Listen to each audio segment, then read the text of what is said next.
Hello, this is the hardcore legend Mick Foley from the WWE, and you are watching Sean Evans on Back to the Movies. Yeah. We are standing on the edge tonight. Lead the weak so we can fly. Standing over the edge, falling over the edge. Yeah, yeah. We are hanging on the edge tonight. Need 1,000 wings to fly. Standing over the edge. Mick Foley, WWE superstar, joins us today to talk about his latest film/documentary, I Am Santa Claus. How are you doing, man? I'm doing excellent. My children awoke me 10 minutes before the interview, and if I had some coffee, I'd be doing even better. But I think if I were to start yelling to my kids on the air, it would make me come across poorly, and so I'm going to suffer. No problem. Hopefully we'll get this done quite quickly so you can get the coffee as your reward right at the end of the interview there, Mick. I have no idea. I have no idea what to say about this hair because I just woke up. It's kind of going when you have to transition from the shorter look to the longer look. It can be awkward, and I'm at awkward stage right now. So my apologies to your listeners and your viewers. I'm sure they'll let you off, Mick. So, Thanks. Mick Foley is Santa Claus. Now, I always had a hunch, and that T-shirt's kind of giving it away for me there. What is the documentary about, and how did you get on board with this? Well, the documentary follows five people who are Santa Claus. I mean, you could say they portray Santa Claus, but I wrote an article last year called "Becoming Santa Claus," and that's the way most people who really love it approach it. That during their time in the red suit, they look for some way to channel the spirit of the original Saint Nicholas, and they look to become that iconic figure while they're in the red suit. And director Tommy Avalone wanted to see what life was like for these five Santa Clauses when they were not in the red suit. He basically wanted to see what does someone like this do for the rest of the year.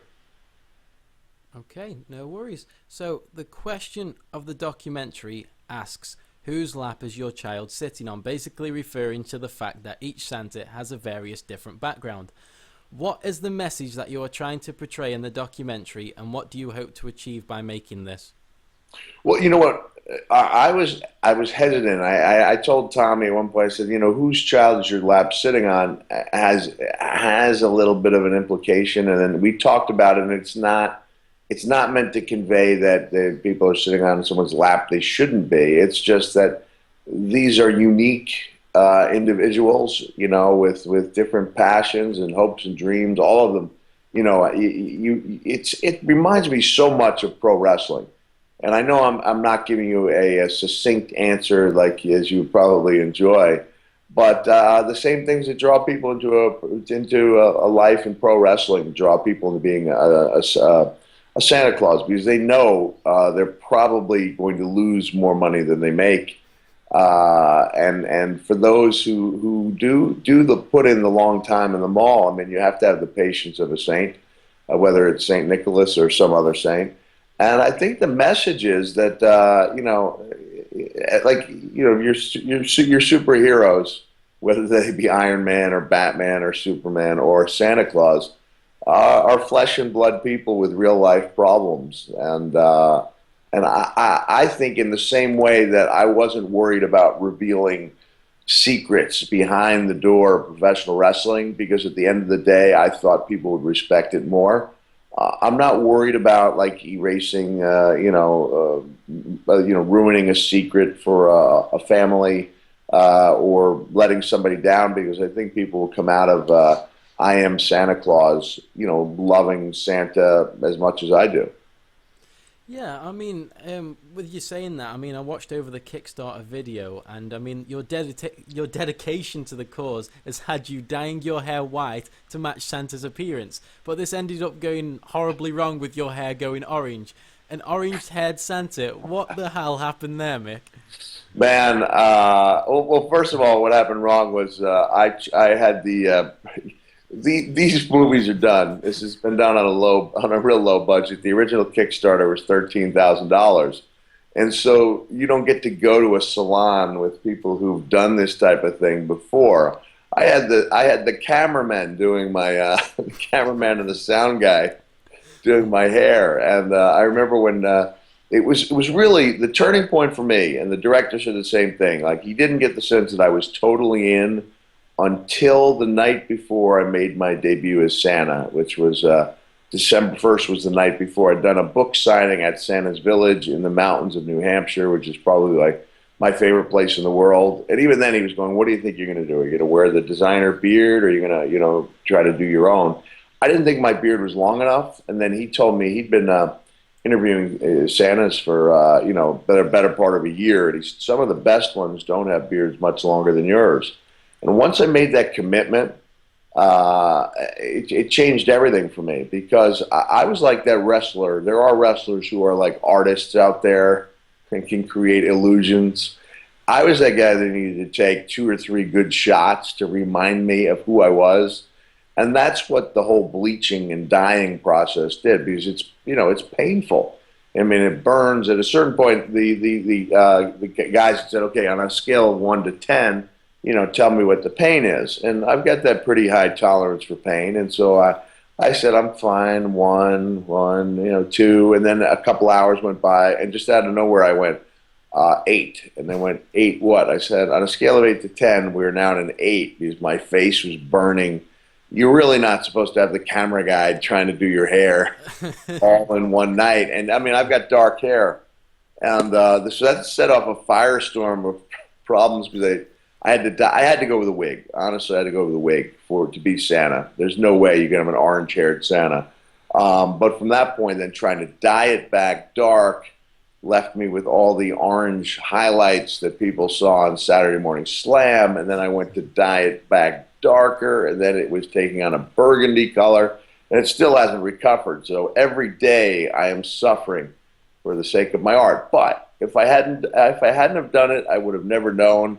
And I think that's the worst thing in life, is to sit back and go, I wonder what it would have happened if. So you give it your best shot, and sometimes it doesn't work out. And in this case, the orange hair definitely did not work out.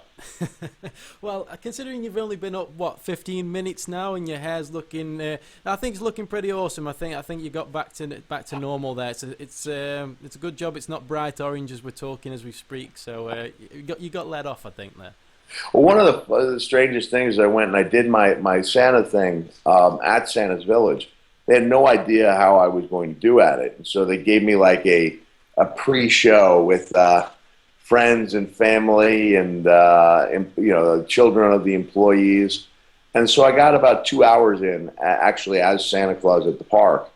And when I was done, the owner of the park, who now is, the park is now in its 60th year, so she has been with the park since she was a 3 or 4-year-old girl. And she went up to me and she said, "You missed your calling," because I was, I really felt like I was Santa while I was in that chair. And then it was later on that day that I texted Stephanie McMahon. I figured I had one chance. Stephanie McMahon is she is the daughter of the CEO of WWE, Vince McMahon. For those who don't follow wrestling. And I just figured, I'm not going to badger anybody with this, but I'm going to send one text to a person who is, who can make decisions and who is way up in the company and who has 3 Santa-aged children.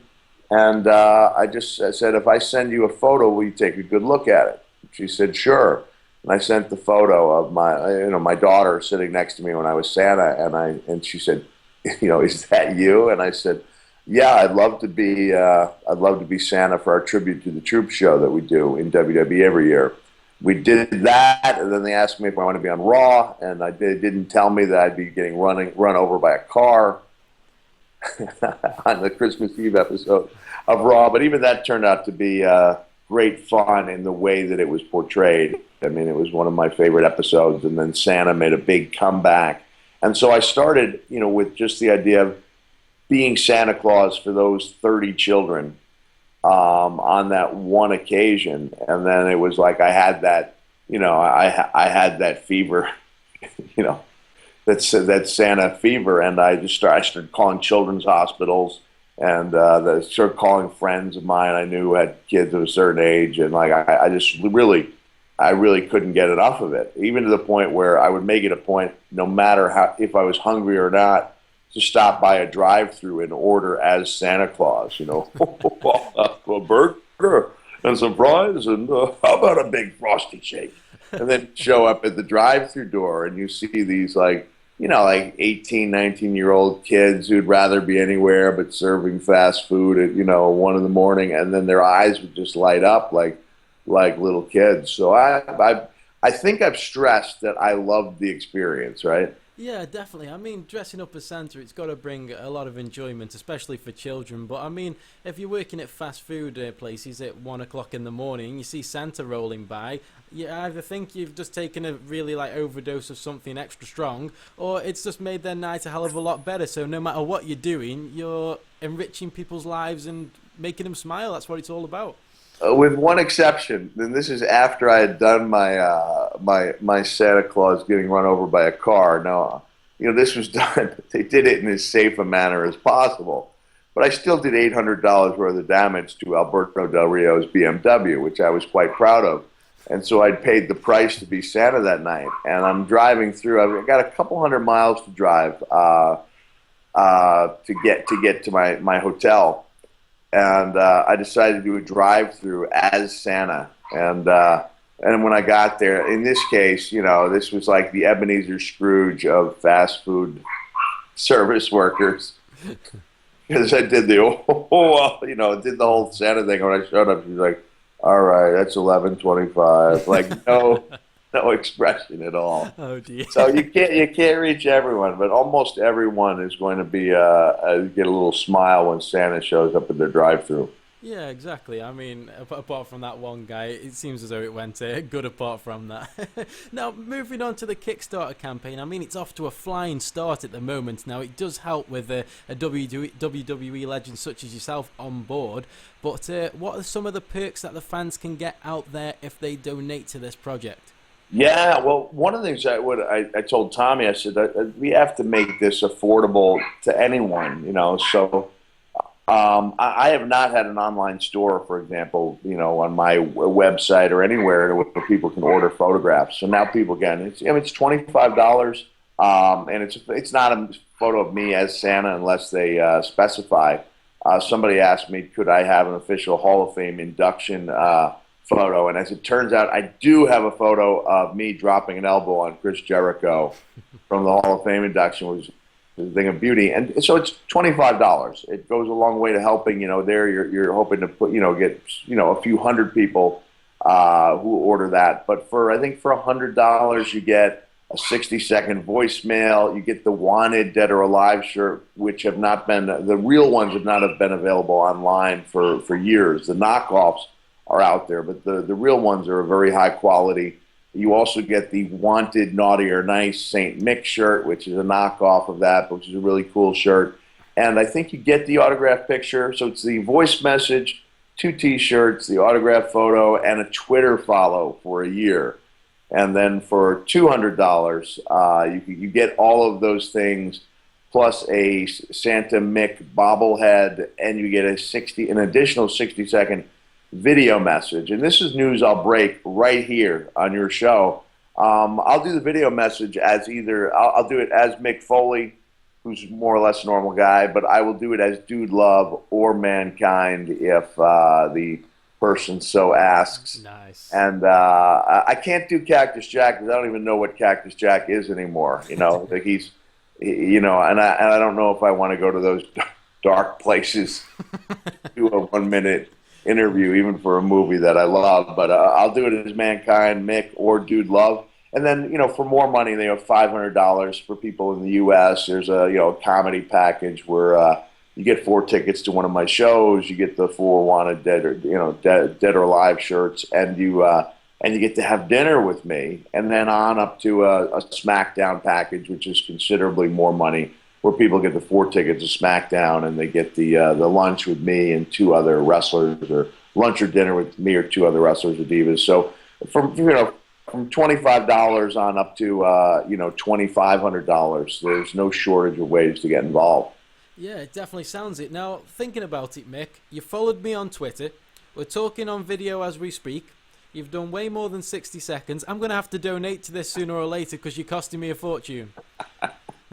Hey, if you feel strongly about it, but this is one of those mutually beneficial things. So, and you're the first, yeah, you're the first official interview I'm doing for I Am Santa Claus movie .com. So, the movie obviously called I Am Santa Claus, but we appreciate it. Yeah, it means a lot with you joining us. I mean, we're a new page. It's nice to have Mick Foley on board talking about I Am Santa Claus, so that's fantastic.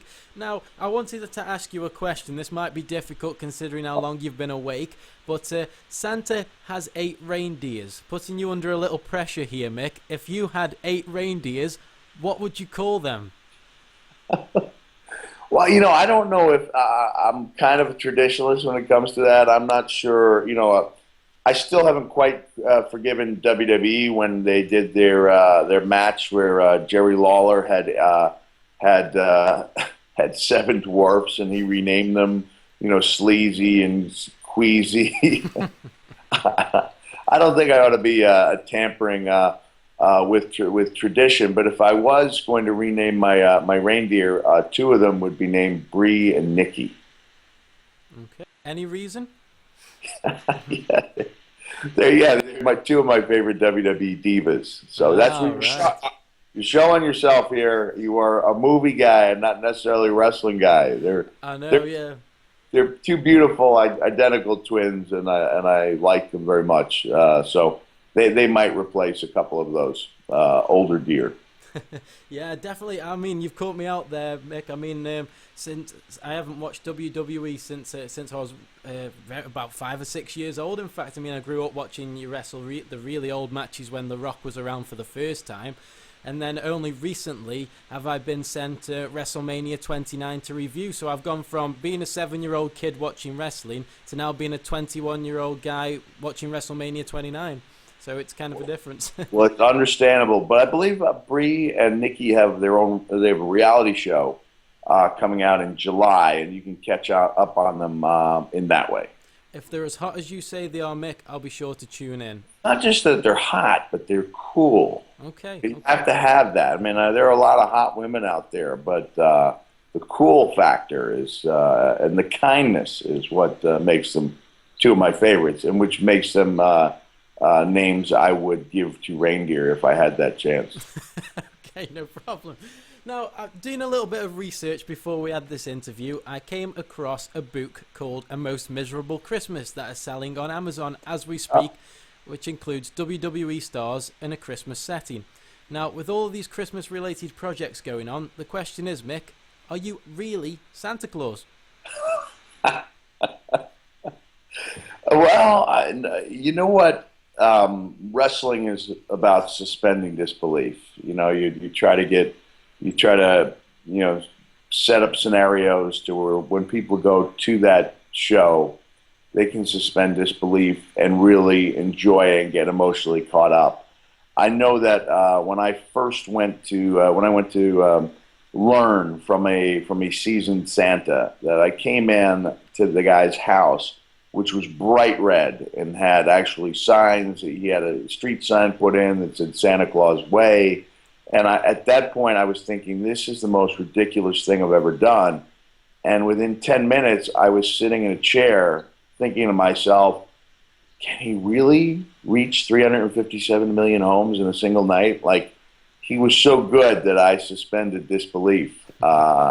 Because I wanted to believe, as a lot of people do, whether they're children or adults. So my hope is that while I'm not the real guy, but I believe more than ever that real guy is out there, or that there's a team of real guys, who make the magic happen. And hopefully, when I put on that red suit and I dye my beard. Hopefully, I embodied the spirit to the point where other people can suspend disbelief and say, that's the real Santa. Mick, that was a bit of a caged answer. I think you're hiding something, but I'll leave that up to the fans to decide. I mean, now aside from the documentary, you were recently inducted into the WWE Hall of Fame, and I just want to take this time to congratulate you on this amazing achievement, and what an honor that must have been to be recognized for your contribution to the industry. And it meant a lot for me personally, growing up watching you wrestle, seeing you there to receive that award. How did it feel when you first found out about this achievement? When I first found out about it, I actually thought I was being called into Triple H's office to be told that I was no longer needed at WWE. Honestly. And then I got into the office because he was real serious. He's like, "Hey, can I talk to you in private for a second?" Yeah, sure. And I understand there's only so many guys who can get the ambassador position, which is kind of like the roving goodwill ambassador, where you support the company in various different undefined ways. And then when we sat down, he said, "I would like to know how you'd feel about being inducted into the WWE Hall of Fame." And I went, "Yeah, okay." And so I was excited about it. I got to have my favorite wrestler, Terry Funk, induct me. And I got, not to turn it around and make it all Santa all the time, but Santa and Mrs. Claus were there to surprise me. Now, this is where I admit to people that, all right, okay, some of what you see in pro wrestling is predetermined. And that was the case. Like, I told my son, he said, "Dad, you knew Santa was going to be there, didn't you?" And I said, "Yeah, I did." Because I am friends with, I do know the real Santa. This is not a joke. He's the real Santa Claus. People can take it for whatever that's worth, but he's got the license and everything to prove it. And I said, yes, I did know that he would be there to surprise me. And so the toughest part of my Hall of Fame induction speech was saying, look, has anyone seen Santa Claus? Apparently the man who makes it to 357 million homes in a single night couldn't find the most famous arena in the world. And then I had to pretend I didn't see Triple H sitting like 5 feet away from me in the front row with his 3-year-old daughter on his lap going, "I saw him. I saw Santa.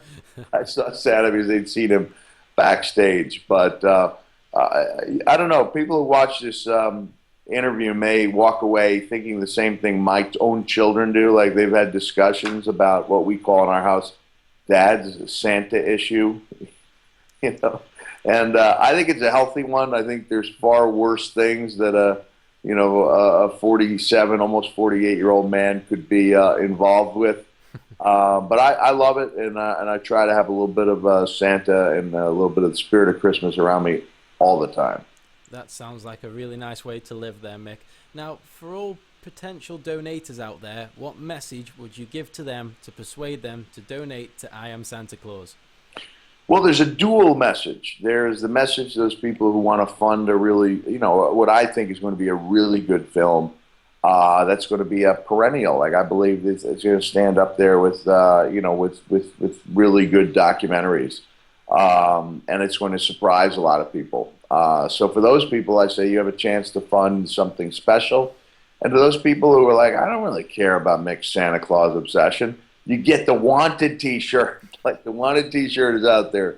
The photo, like, there's stuff that's been out, like I said, that hasn't been available online, whether it's a $25 photograph or the video message. So if you're a big fan of mine, you can get some cool stuff. I'm not going to benefit from this financially at all. There is a chance that if the movie is successful, which most documentaries are not, that I could conceivably get some money 3 years from now.